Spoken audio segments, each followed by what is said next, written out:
You guys, Kilimanjaro 808. It's been some time since I did a video. This morning we'll be doing a review, something you don't see very often. I happen to own two of these. I just got this little after Black Friday. Yeah, definitely something you'll see every day. Very hard to come by. It is a Marushin Type 14 Nambu 8mm version in the flat finish. So before I get started, again, like as I mentioned earlier, these Nambus are extremely hard to come by. So if you ever see one on eBay, or if you happen to see one used for a good price, definitely grab it. It's the quintessential piece to an Imperial Japanese reenactor, as much as the sword is. And get them because they're really hard to get. You know, they really are difficult to find, and that's just the airsoft ones. I can only imagine the real ones. So I don't know why they don't restock them. My other one I was lucky to have gotten off eHobby Asia. Now they're all out of all variants. There's like 4 different variants of the Nambu that were on the website. I grabbed 2 of them.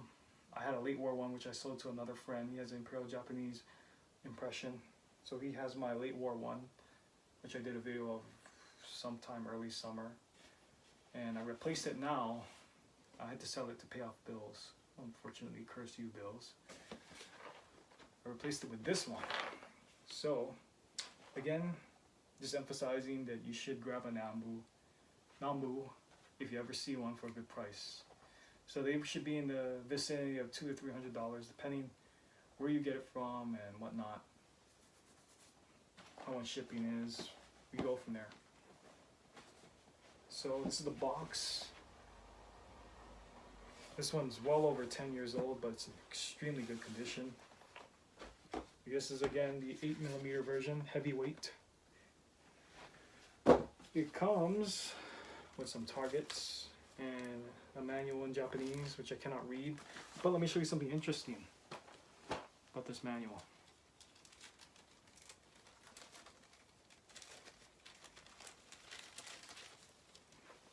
It gives you a breakdown of the weapon.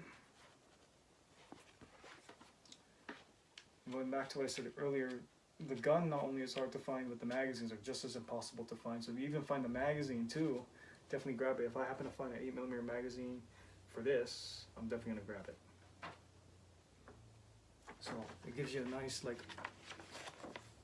not only a breakdown of the weapon, but it shows you how to use it. And what the coolest thing I think, it gives you there's an illustration of an Imperial Japanese Army officer, or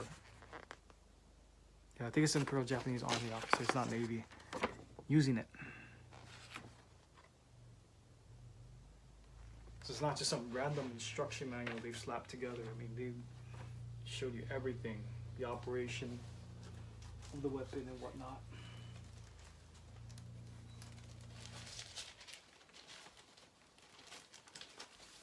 Okay.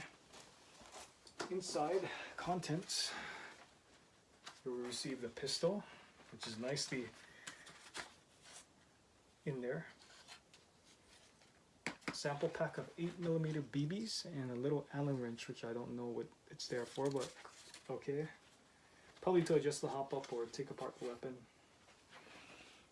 We put this down. I see the template.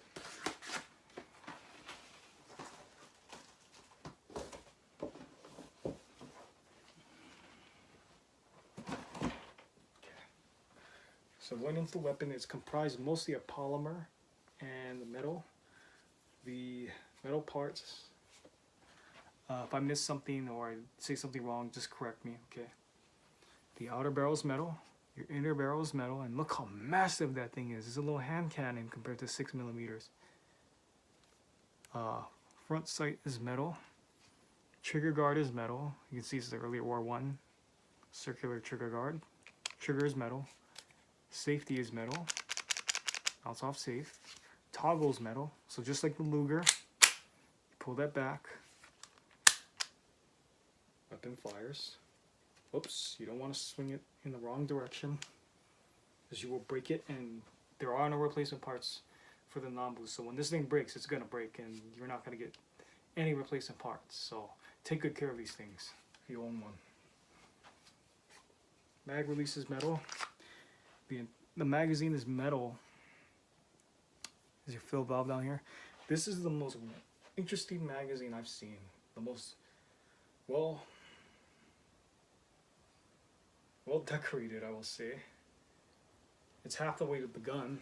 The gun weighs 2 pounds, I believe. It's even dated when they made the mag.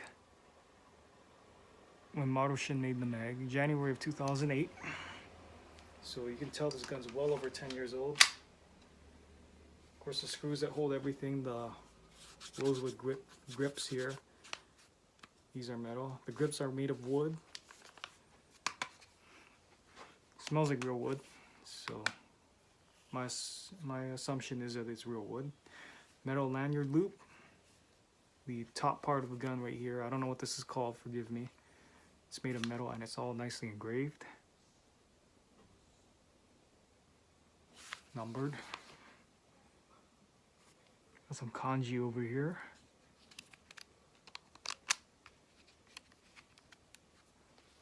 I'm half Japanese myself and I don't even know what any of this says. So the chamber.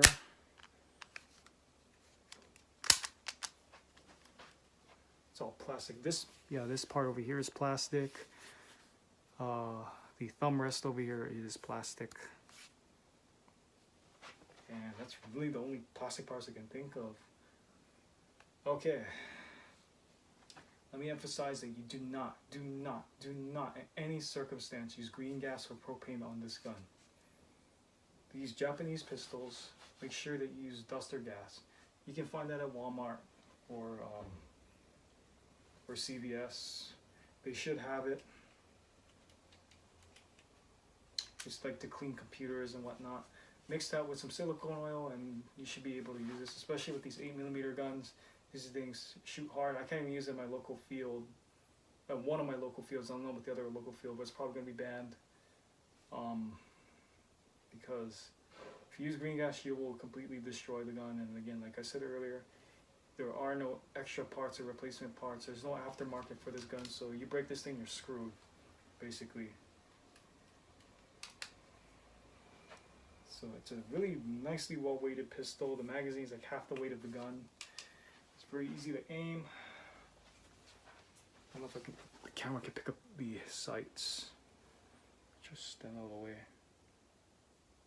It's very, very well, nicely detailed, very well weighted. Again, this is the early war model with the smaller trigger guard. The lanyard loop on the later ones they moved it from back here to over here, and they enlarged it right here at this point. So, if I can, I got a bunch of these old arms magazines that someone gave me. So you guys know I'm an old school airsofter, so when I see this kind of stuff, it excites me. I just so happen to be reading this one and came across a breakdown of the weapon. So if you have one of these old arms magazines, you never know, you might have a little article right here on a breakdown of your weapon or something like that. So I found this to be kind of neat. So as you can see on the late war one, trigger guard's enlarged, lanyard loops move down here, so that way it's easier to pull out of the holster. Found this to be pretty neat.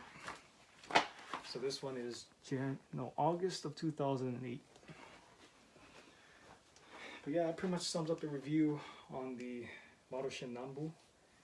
I'll try to get a chrono video of this. I don't know if we have a chrono that can read guns that fire 8mm BBs. This is my first 8mm gun. So that'll be interesting. Kind of neat. It's an 8mm gun, and the real one fires 8mm Nambu as well. So that's kind of neat. I paid $200 for mine off the HopUp app. I was so fortunate. This is by far the cheapest one I've got. The others I paid like $280 for. I paid $280 for my late war and $280 for my other early war.